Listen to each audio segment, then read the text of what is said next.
I'm Bill Kristol. I was invited here because Bill Galston and I did a project for the new center, which was you can read online. It was a report on several policy areas where I think we, as a proof of concept, showed that there can be solutions, or at least progress made, in a bunch of policy areas with center, left and right coming together to some degree to at least agree on the outlines of progress, much more than one would think from our hyper-polarized and hyper-partisan political system.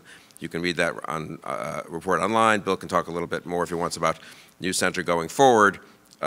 He also will talk about interesting work I think that they're doing at No Labels to try to break the congressional gridlock, which is preventing some of these, some policy progress from happening that could be happening. I'll say a word about a different related but different effort that I'm involved in, Defending Democracy Together.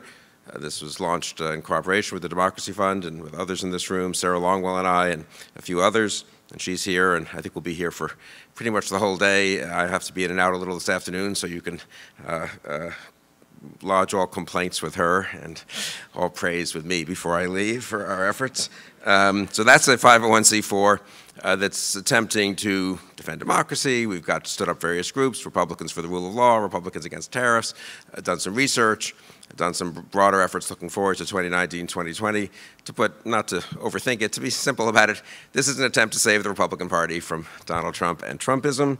That's our lane. We work with many people in this room and many other people on all kinds of civic, centrist, bipartisan, and so forth type governance efforts. We're sympathetic to a lot of them. We're doing some of them a little bit on the side or helping out on the side. But our core effort, I think our comparative advantage, honestly, is an attempt to save one of our two major national political parties from going in a nativist, xenophobic, somewhat authoritarian direction, one that would not be friendly to the future of liberal democracy. And that's kind of important because modern government is party government. In the US, it's been two parties for a long, long time. Maybe that'll change. I'm open to its changing.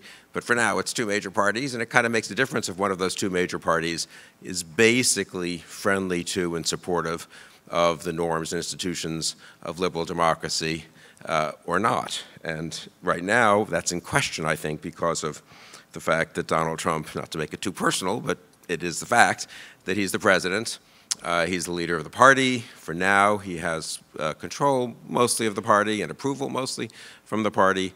And if that continues and is allowed to simply go down that, if the party is allowed to go down that path, I think you're facing much greater challenges than we face already. The problems were all there before Trump. Trump is a symptom, not the disease, as we often hear, but he's a symptom that makes dealing with the disease much, much harder. I would almost say impossible for the time being. It's sort of if you have underlying problems medically and you have an infection, you need to deal with the infection before you can even begin the kinds of operations and therapy and other kinds of medical procedures you would want to deal with various underlying problems. So that's our focus, a little more short-term perhaps than some in this room, but we think important.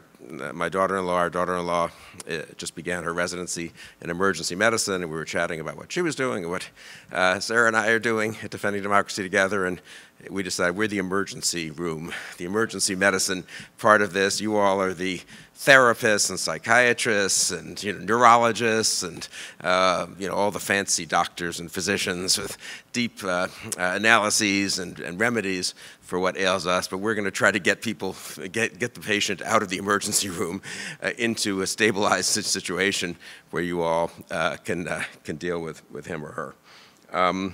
Is it hopeless? No, it's a little bit of an uphill struggle right now, but we've done, among other things, quite a lot of polling and some focus groups.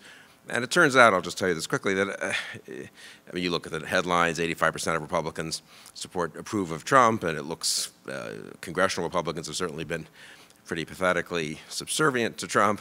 But when you look at the polls more closely, 45% of Republican primary voters in New Hampshire, caucus goers in Iowa, say they'll consider an alternative to Trump in a 2020 Republican primary, which is pretty high given that the economy is good right now, no obvious foreign policy crises. We haven't had the November 6th election yet, which might suggest that Trump is more trouble for the party than Republicans would like.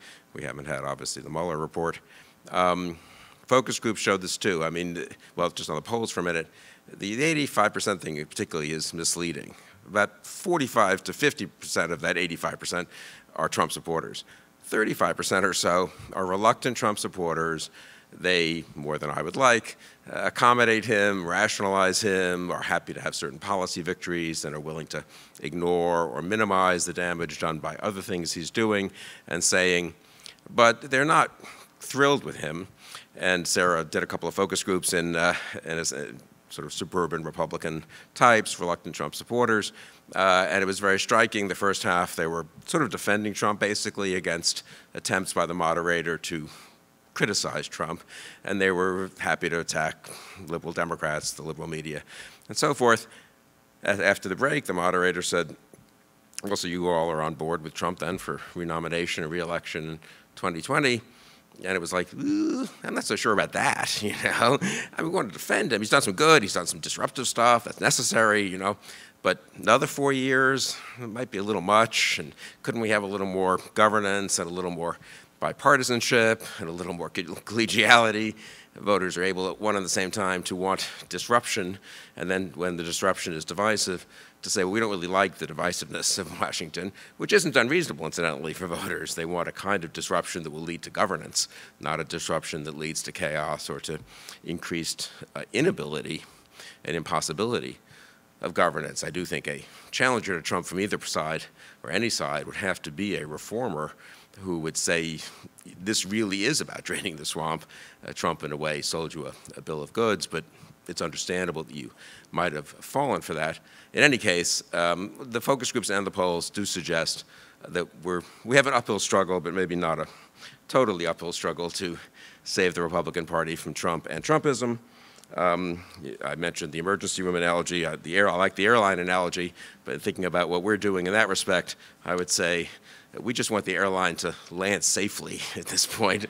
And then you all can go around litigating all your grievances about seat size and, you know, the quality of the food and the scheduling of the airplane flights. Thanks.